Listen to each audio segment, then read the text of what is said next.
Welcome to this legislative candidate interview recorded here at the Chamber's Wynn studio. I'm Scott Rogers, the Chamber's Vice President, Governmental Affairs, and our guest for this segment is Representative Warren Petryk. Representative Petryk is the Republican candidate in the 93rd Assembly District. Welcome, Representative Petryk. Very happy to be here with you, Scott, as always. Terrific. Thanks for being with us. And I want to explain a little bit about what we're doing with this series. The Chamber, as you probably know, does not endorse candidates for public office. However, we're very interested in public policy, and we want to help investors make good decisions about who to vote for.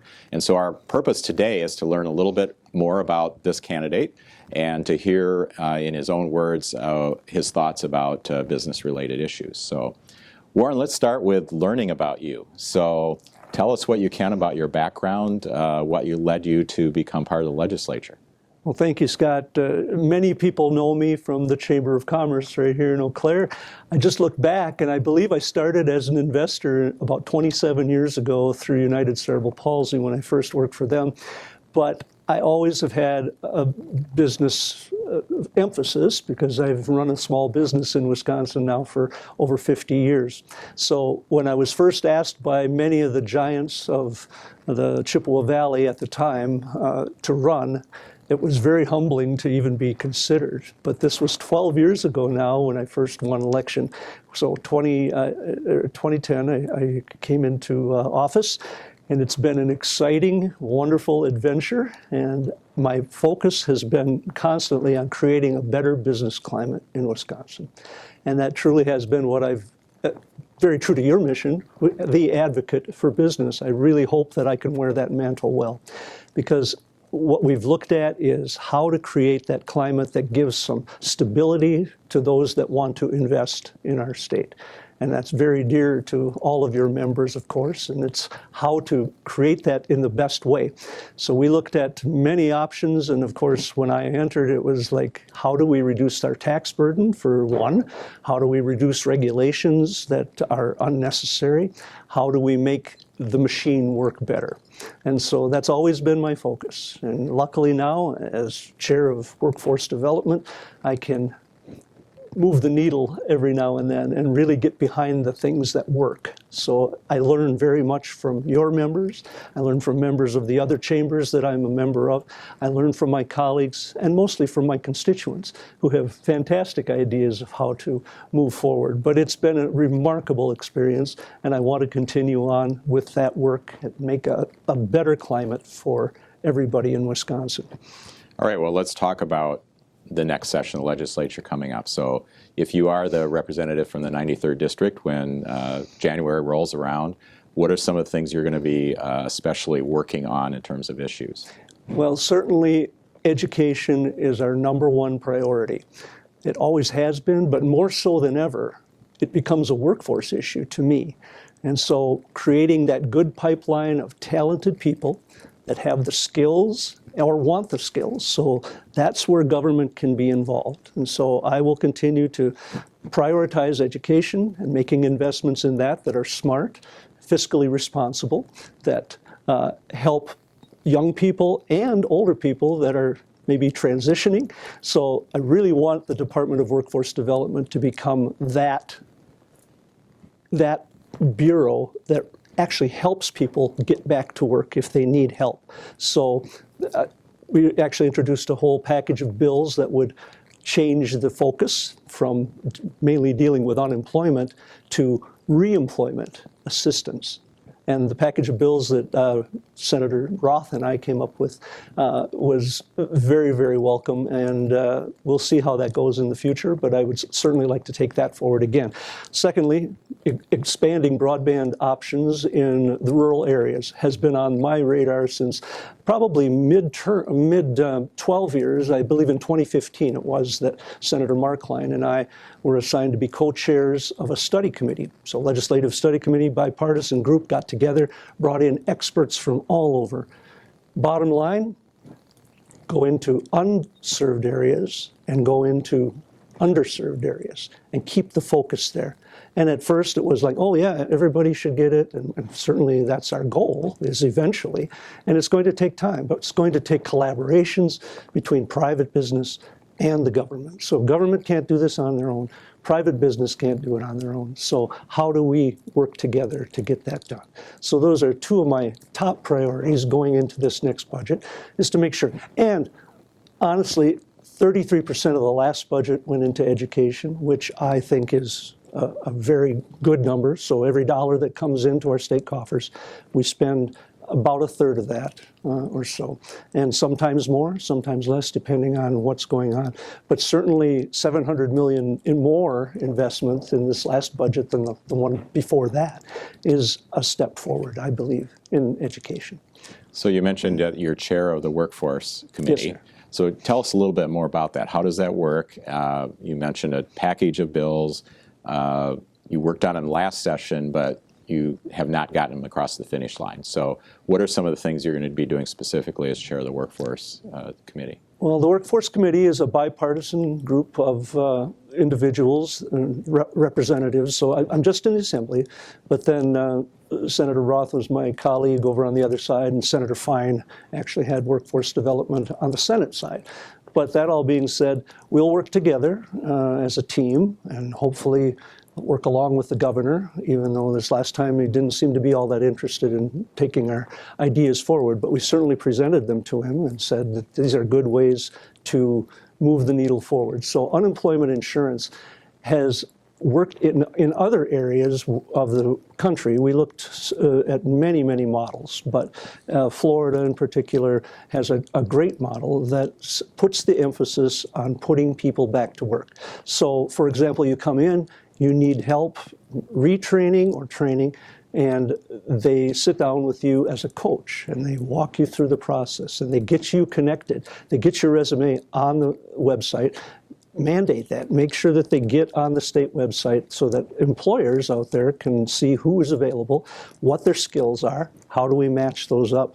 And I believe that the department can do a much better job under our guidance going forward with that bill. So it was actually a package of bills called Stronger Workforce. And then underneath that were any number of great initiatives in my estimation, in my opinion, and certainly, hopefully, all of my colleagues on both sides of the aisle will be on board. But we'll be certainly looking at ideas to generate more workers, attract more workers into Wisconsin from other states, and we've told WEDC to get on that and spend the money. We gave them the money, and so far nothing has moved. But Minnesota is right across the border from my district, and there's many workers looking for work, and we would love to have them come to Wisconsin, of course.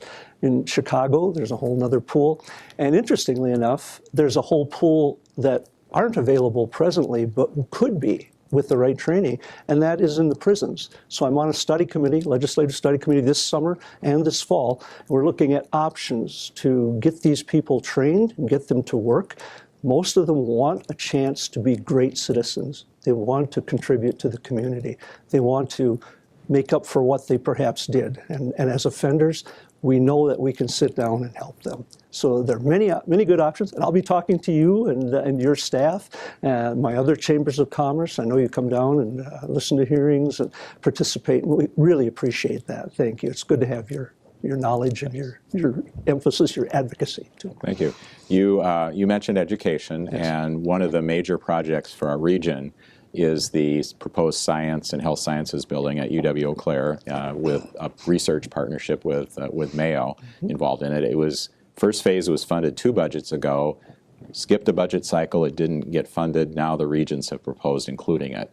What's your thought about that project, and if it's something you'd like to see happen, how would you be working in the legislature to secure the funding for it? Well, thank you for the question.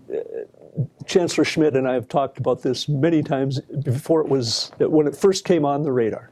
And we had some wonderful conversations about it. And of course, putting on my business cap immediately, the conversation went, well, we've got this idea. And I said, sounds fantastic. How much? And then he said, well, I've got Mayo lined up, and we've got all these players. And I said, how much? He'll tell you the same story. But it was very interesting when I heard the price tag and realizing that the science building that I occupied back in the 70s was already obsolete shortly after they built it. And now with new technologies, of course, it cannot do what we need it to do to train world-class people in the healthcare and all of the sciences, of course. But we certainly would like to see pre-med as a major player here, maybe number one in the nation. I know Chancellor Schmidt and I have talked about that. Certainly with Mayo's help, we can perhaps get this done. So we're going to have to cross all the T's, dot all the I's, get it into this next budget, and then it will go through the process. There'll be the capital budget portion of it. And my experience and my connections and relationships are going to be key to getting this over the hurdles. And I'm ready to advocate very strongly so that this becomes a reality. I want to be there for that groundbreaking in a few years, we hope. The budget is the big thing in the first session of a newly elected legislature. So what are your thoughts regarding approaching the budget? There's been talk of doing things like reforming the income tax or even eliminating it. So how do you think the legislature should approach the budget this year? Well, it will be a team effort, of course, and it goes through the process. Right now we've seen the asks from the bureaus, and I believe they're asking close to $10 billion in extra spending. Whether that will resonate with my colleagues will be a lot of debate, and how we spend that money. What I can say with almost surety is that at least a third of it will go to education. I'll make sure of that. I'll advocate very strongly for my rural schools and my urban schools. But that's one of my priorities too, Scott, is to make sure that people don't forget about rural Wisconsin. My district is very rural. Many wonderful small businesses, many farms, but I also bump up against Eau Claire, Menominee, and now River Falls in my new district. So I'm excited to keep that balance and keep Western Wisconsin on the map, literally, by advocating strongly, being that person in the room that can say, it's not all going to go to Madison and Milwaukee, thanks to very strong advocacy here by not just myself, but a team of legislators that have got their business caps on. So it's going to be always priorities. It's a balancing act of saying these are important, but certainly education, broadband, we've put record amounts of state funding in. It's still small compared to the federal funding that came down, but we need to have accountability on all of that. We need to know that the dollars spent are actually being spent in the areas that they need to be. So I'm very much concerned that we get them in underdeveloped areas and unserved areas and underserved areas for broadband. So those will be high priorities of mine going into this next budget, and workforce development, of course, and whatever it takes there to keep the needle moving forward. So one more question. We presumably have, I'm sure we have business people from your district, and you mentioned that. So as they're thinking about voting, why should they send Warren Petryk back to the legislature this year?